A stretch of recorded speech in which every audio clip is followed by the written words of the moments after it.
On the morning of November 23, 2009, a bicyclist riding along a quiet country road in Moss Bluff, Louisiana, noticed something at the edge of the road.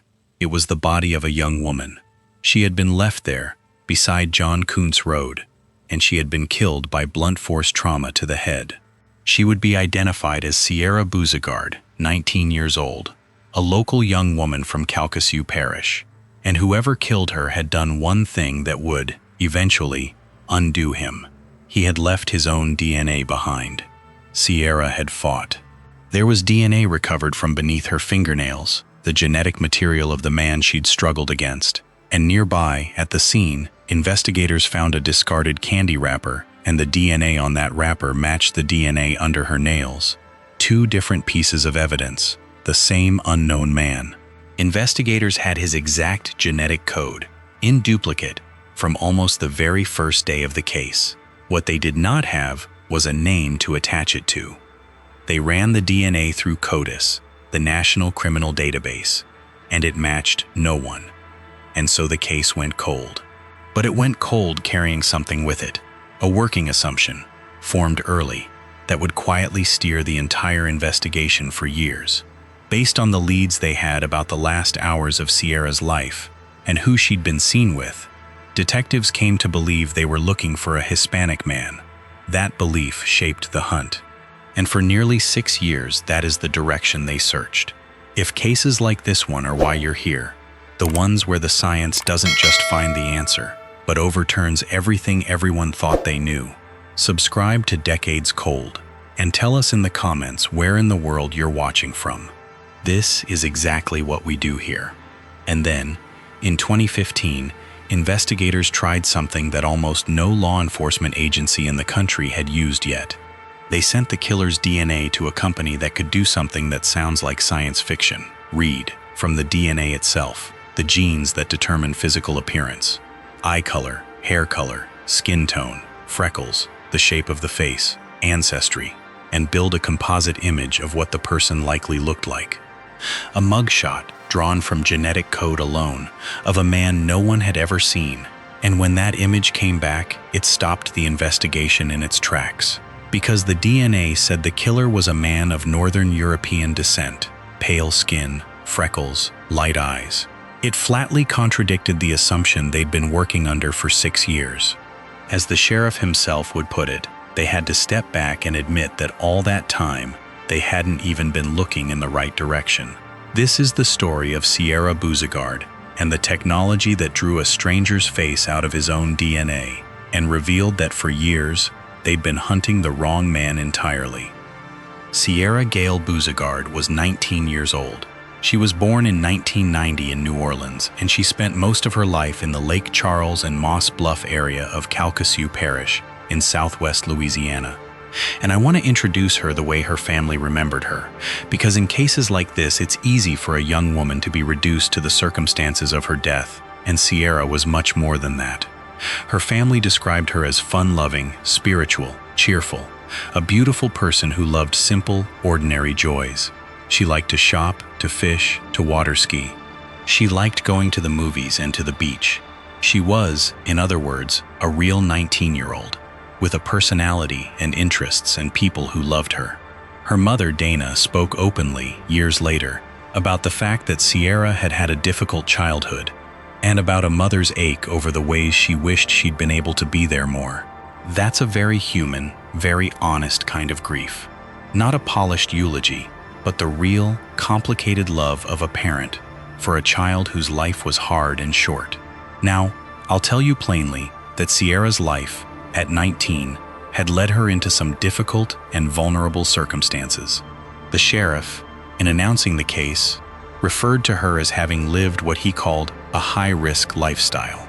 But I want to quote what that same sheriff said in the very next breath, because it matters, and because it's exactly right. He said that her circumstances did not change the fact that she was a victim who did not deserve to be killed. She was, in his words, a victim, murdered for no reason. I appreciate that he said it, and I'm going to hold to it here. Whatever vulnerabilities marked Sierra's life, they have no bearing whatsoever on the value of that life, or on the effort her murder deserved. And as you'll see, her case got that effort, years of it, and ultimately, a genuinely groundbreaking application of forensic science, all in the service of finding out who killed a 19-year-old from Moss Bluff. Sierra's mother and grandmother waited a long time for that answer. This is the story of how it finally came. The discovery, as I said, came on the morning of November 23, 2009.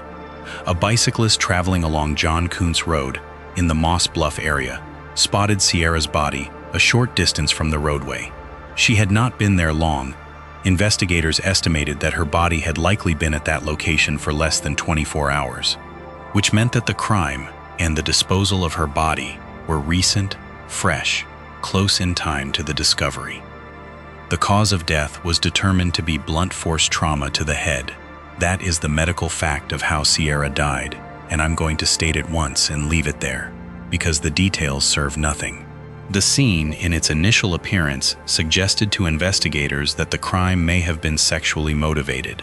That framing shaped the early forensic approach, and it produced one of the first important twists in the evidence, which we'll get to in a moment.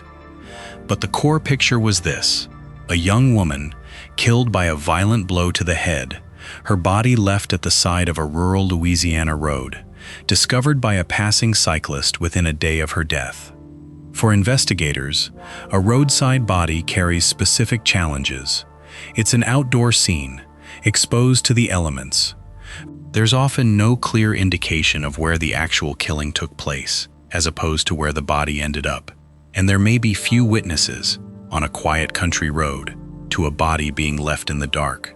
What the Calcasieu Parish Sheriff's Office did have, though, was the single most valuable category of evidence in modern investigation: biological material from the killer.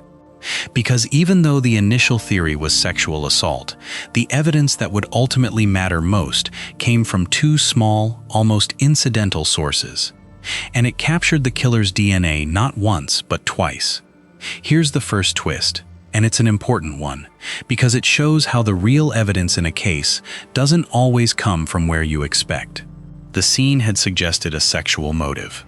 But when investigators processed the sexual assault evidence, the rape kit, it did not yield the killer's DNA.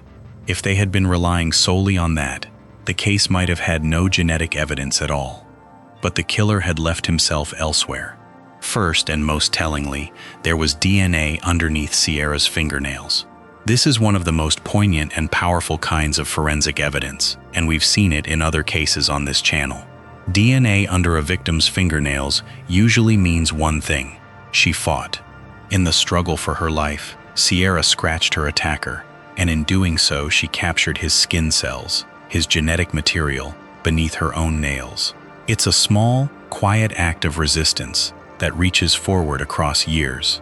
A victim, in her last moments, physically taking a piece of her killer with her and holding onto it as evidence. And then there was the second source. Near the scene, investigators recovered a discarded candy wrapper, something as trivial, as throwaway as a piece of litter. And that candy wrapper carried DNA too, and it matched the DNA under Sierra's fingernails. Now investigators had the killer's genetic profile confirmed from two independent sources: the material Sierra had torn from him as she fought, and an object he had handled and carelessly left behind.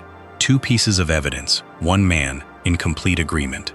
In forensic terms, that's powerful. It's much harder to argue that DNA from two separate items, one of them scraped from under the victim's own nails, is some kind of innocent contamination. So the Calcasieu Parish Sheriff's Office did the standard thing. In 2009, they took that genetic profile and they submitted it to CODIS, the National DNA Database, searching for a convicted offender whose profile matched. And they got the answer that starts so many of our stories: no match. The killer's DNA was not in the system. He had never been convicted of a qualifying crime that would have collected it. They had his exact genetic identity, twice over, and no way to turn it into a name. And so the case went cold, but not neutral, because alongside that unusable DNA, the investigation was carrying an assumption. This is where the Sierra Bouzigard case becomes a genuinely important cautionary tale about how investigations can go astray, and I want to handle it carefully and fairly, because it touches on assumptions about identity. As they worked the case in its early stages, investigators developed a belief about who they were looking for. Based on the leads they had about Sierra's final hours, information about the people she had been seen with around the time she disappeared, detectives came to believe that the man they were hunting was Hispanic. I want to be precise here. This wasn't a random prejudice pulled from thin air. It was an inference drawn from the specific investigative leads they had at the time about her last known contacts. But an inference is exactly what it was, a working theory, not a fact. And here is the trap that this case illustrates so clearly. A working theory, held long enough, stops feeling like a theory. It starts to feel like knowledge. It quietly becomes the lens through which every new piece of information is viewed, and the filter that decides which leads seem worth chasing and which get set aside. For nearly 6 years, the search for Sierra's killer was shaped, at least in part, by that assumption about who he was. And you can imagine how that narrows a field. If you believe you're looking for a man of a particular description, then men outside that description are, consciously or not, less likely to draw your attention. Tips that don't fit the profile get lower priority. The mental picture of the suspect, built early and held firmly, becomes a kind of tunnel, and a killer standing outside that tunnel can go unseen, even in plain sight. This is one of the most documented failure modes in all of criminal investigation, and it's not about incompetence or bad faith. It's about being human. Human investigators build narratives, because narratives help make sense of chaos. But a narrative built on a limited early lead can calcify into a certainty it was never entitled to. And the only reliable cure for that kind of tunnel vision is a source of information that has no theory, no assumption, no narrative of its own. Something that simply reports what is objectively true, regardless of what anyone expected or hoped to find. In this case, that something turned out to be the killer's own DNA, not used to match him to a database that had already failed, used instead to do something almost no one had tried, to describe him. In 2015, the Calcasieu Parish Sheriff's Office reopened Sierra's case with a new idea. They still had the killer's DNA profile, the one from her fingernails and the candy wrapper. It had failed to match anyone in CODIS, but a company called Parabon Nanolabs was offering a service that used DNA in a completely different way, and the sheriff's office decided to try it. In doing so, they became the first law enforcement agency in the entire state of Louisiana to use this technology. The technology is called DNA phenotyping, and Parabon's product was called Snapshot, and the idea behind it is genuinely remarkable. Most DNA analysis is about identity matching, comparing a profile to a known person or a database. Phenotyping does something different. It reads the sections of DNA that code for physical, visible traits. As one of Parabon's scientists, their director of bioinformatics, Ellen Graytack, explained it, they pull out the specific parts of the DNA that determine things like blue eyes versus brown, blonde hair versus dark. They analyze the genes for skin pigmentation, for freckling, for the shape of the face, and for genetic ancestry. And from all of that, they generate a probability-based prediction of what the person likely looks like, which they render as a composite image, a kind of computer-built portrait, along with a written profile of the person's likely characteristics. Think about what that means for an investigation that has DNA but no match. Before phenotyping, a profile that wasn't in CODIS was, in a sense, a dead end. A perfect fingerprint of a person you had absolutely no way to picture. Phenotyping cracks that dead end open. It says, I can't tell you his name, but I can tell you, with real probability, what he looks like. I can hand you a face. And a face is something the public can recognize. A face can go on the news. A face is a lead. So the Calcasieu Parish Sheriff's Office sent Sierra's killer's DNA to Parabon, and they waited to see the face of the man they'd been hunting for 6 years. And what came back was not the man they'd been looking for at all. The Snapshot composite arrived, and it described a specific man. According to the DNA phenotyping, Sierra Bouzigard's killer was of Northern European descent. The profile indicated pale skin, freckles, brown hair, light-colored eyes. It was a detailed, specific portrait of a particular kind of appearance, and it was, in the most fundamental way, the opposite of what the investigation had spent 6 years assuming. Remember, for years, detectives had believed they were looking for a Hispanic man, based on their early leads. The DNA said no. The DNA said the man who left his genetic material under Sierra's fingernails, the man whose skin cells she scraped away as she fought for her life, was a pale, freckled man of Northern European ancestry. And crucially, this is the entire point. The DNA didn't care what anyone had assumed. It wasn't influenced by the early leads, or the working theory, or the 6 years of momentum behind a particular idea of the suspect. It simply reported what was encoded in the genetic material the killer himself had left behind. The sheriff, Tony Mancuso, was strikingly honest about what this did to the investigation. He said in an interview that they had to take a step back and confront the fact that, in his words, all this time, they weren't even in the right direction. Sit with the weight of that admission. 6 years of investigative effort had been pointed, at least partly, down a path that the physical evidence now said was simply wrong. Not wrong in some detail, wrong in the most basic description of the person they were hunting. Without the phenotyping, that misdirection might never have been corrected. They might have gone on for years more, filtering every lead through an assumption that the DNA had just proven false. In September of 2015, armed with this new and radically different picture of their suspect, the sheriff's office did the thing phenotyping makes possible. They released a composite sketch of the killer to the public, a face built from DNA, and asked if anyone recognized the man. Now, they weren't asking the public to help them find a suspect who matched their old assumption. They were asking them to find the man the DNA had actually described, and that changed everything. For a while after the composite went public in 2015, the case remained unsolved. Phenotyping gives you a face, but it's a probability-based likeness, not a photograph, and it still requires the crucial human step. Someone out in the world has to look at that image and recognize the person. That's how a phenotype composite actually solves a case. Not by magic, but by putting a reasonably accurate face in front of enough people that one of them says, "I know who that looks like." And eventually, someone did. Detectives had followed many leads over the years and had come up short again and again. But roughly in June of 2017, nearly 2 years after the composite was released, and almost 8 years after Sierra's murder, investigators received a new and promising tip. A tip based on the sketch. Someone had looked at the DNA-generated face of the killer and pointed the sheriff's office toward a real man, a 31-year-old named Blake Russell, who was living in DeQuincy, Louisiana. And here is the quiet vindication of the whole approach. Blake Russell was a white man.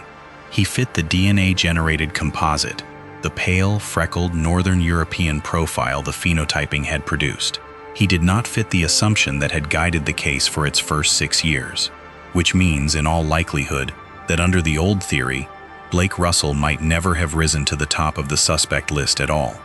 It was specifically the correction that the DNA phenotyping provided, the reorientation of the entire search toward the man the evidence actually described, that made this tip meaningful and actionable. The composite didn't just generate a lead, it generated the right kind of lead, pointed in the direction the DNA had insisted on. But a tip, and a resemblance to a composite, is not proof. A phenotype likeness is a lead, not an identification. And the investigators knew that the only thing that could actually tie Blake Russell to Sierra Bouzigard was the same thing that had described him in the first place: his DNA. They needed to compare his actual genetic profile against the profile from Sierra's fingernails and the candy wrapper, and they needed to get it discreetly.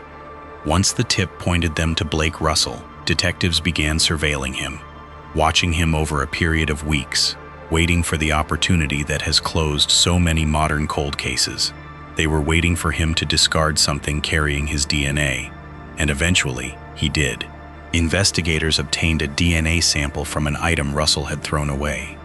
That discarded item went to the Southwest Louisiana Regional Crime Lab, where analysts compared the DNA on it against the killer's profile, the one recovered from beneath Sierra Bouzigard's fingernails. and from the candy wrapper at the scene, back in 2009. And it matched. The genetic profile of the man the phenotyping had described, the man the tip had named, was the same genetic profile Sierra had torn from her attacker as she fought for her life 8 years earlier. The DNA had come full circle. It had described him, the public had recognized that description, and now his own discarded DNA confirmed it beyond dispute. On July 24, 2017, the Calcasieu Parish Sheriff's Office arrested Blake A. Russell and charged him with second-degree murder in the death of Sierra Bouzigard. His bond was set at $2 million. Nearly 8 years after a bicyclist found a 19-year-old's body at the side of a Louisiana road, the man whose DNA she had captured in her final struggle was in custody. The two lead investigators, Detective Mark Clark and Lieutenant Beth McGee, had helped carry a case that had gone through years of dead ends to an arrest that was only possible because someone had been willing to try a technology that had never before been used in the state. It was, by any measure, a landmark. The first use of DNA phenotyping in Louisiana had taken a stone-cold case, corrected its fundamental error, and produced the man the evidence had pointed to all along. But this story does not end in a courtroom the way most of our cases do, and I want to be honest with you about how it actually ended. Blake Russell was arrested in July of 2017, charged with Sierra's murder, and held in the Calcasieu Parish Jail while he awaited trial. He never made it to that trial. In June of 2018, before the case could be heard, before a jury could ever weigh the evidence, Russell was found dead in his cell. Authorities reported the death as an apparent suicide, stating that foul play was not suspected. And so the Sierra Bouzigard case ends in that difficult, incomplete place that some of these cases do. The DNA identified him. The phenotyping had reoriented the entire investigation toward him. His own genetic profile, matched from a discarded item to the evidence Sierra left on her killer, tied him to the crime. By the standard the sheriff's office applied, the case was solved. The man responsible had been found. But he was never tried. He was never convicted. He never sat in a courtroom and answered for what happened to Sierra, and a jury never got to render the verdict that would have made it official in the fullest legal sense. He removed himself from that process. For Sierra's family, her mother Dana, her grandmother who had waited so many years for resolution, this is a profoundly mixed ending. On one hand, they got an answer. After nearly a decade, they learned who the evidence said had killed Sierra, and they saw him arrested and charged. That is not nothing. For many families of murder victims, even that much never comes. But they were also denied the fuller closure of a trial, of a conviction, of watching justice run its complete course. The man the DNA named escaped the courtroom by escaping life itself. It's an ending that offers an answer without the full measure of accountability.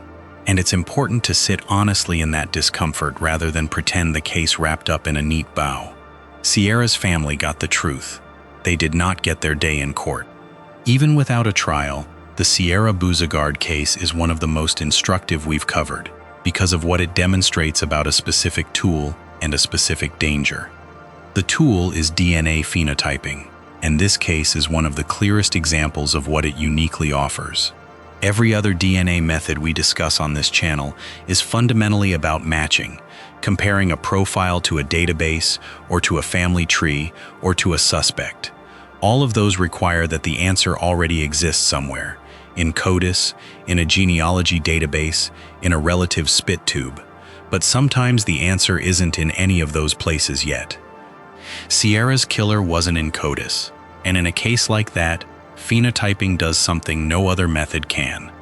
It lets the DNA speak up and describe the person, even when it can't yet name him. It converts an unmatchable profile into a face into a public appeal, and a public appeal into a tip. It's not a replacement for a confirmatory match. The actual identification still came from comparing Russell's discarded DNA to the crime scene profile, but it's a way of generating leads out of genetic evidence that would otherwise be a dead end. And I'll be fair and note that phenotyping has its critics, who caution that a probability-based likeness can mislead or cast suspicion too broadly. if it's treated as more certain than it is. That's a legitimate concern, and the safeguard is exactly what happened here. The composite generated a lead, and a hard DNA match confirmed it. The face pointed, the DNA proved. But the deeper lesson of this case isn't about the technology. It's about the danger the technology corrected. For 6 years, this investigation was shaped by an assumption about who the killer was. An assumption drawn from real leads, but an assumption nonetheless, that hardened into a direction. And it was wrong, not slightly wrong. Wrong at the most basic level of the suspect's description. The killer stood entirely outside the picture the investigators were carrying in their heads, and that misdirection could have protected him indefinitely. What broke it was a source of truth that had no stake in the assumption, the killer's own DNA, reporting his actual characteristics with complete indifference to what anyone believed. That is the real gift here. Not just that DNA can draw a face, but that DNA doesn't share our biases, our early theories, our tunnel vision. It just tells the truth. And sometimes the truth is that everyone has been looking in exactly the wrong direction. Let me leave you with 2 things from Sierra's story. The first is about assumptions, and it's a lesson that reaches far beyond this one case. Every one of us builds a picture of how things are, early, from limited information, and then tends to defend that picture against everything that comes after. Investigators do it with suspects, but we all do it, with people, with situations, with each other. The Sierra Bouzigard case is a stark reminder of how a reasonable early inference can quietly become an unquestioned certainty, and how much that certainty can cost. For 6 years, a picture of the wrong man stood between Sierra's family and the truth, and the thing that finally moved it wasn't a better guess. It was a willingness to go back to the objective evidence and let it say something no one expected to hear. There's wisdom in that for all of us. Hold your early conclusions loosely and be willing to be told, by the facts, that you've been facing the wrong way. The second is about Sierra herself. She was 19 years old, a young woman with a hard road behind her and, she surely believed, a life still ahead. Someone who liked to fish and water ski and go to the movies, who was loved by a mother and a grandmother who never stopped waiting for an answer. Her life had led her into vulnerable places, and there will always be people who let that fact quietly diminish her in their minds. Don't be one of them. Sierra Bouzigard was a victim who did not deserve to be killed. The sheriff himself said it. And the extraordinary, first-of-its-kind effort her case ultimately received is a testament to the principle that every victim's life is worth the full weight of the science and the work. She fought her killer hard enough to take a piece of him with her. And in the end, it was that piece, her own last act of resistance, that drew his face out of the dark and pointed everyone, finally, in the right direction. Say her name, Sierra Bouzigard. If this story stayed with you, tell us in the comments where you're watching from, and subscribe, because the next one is already waiting.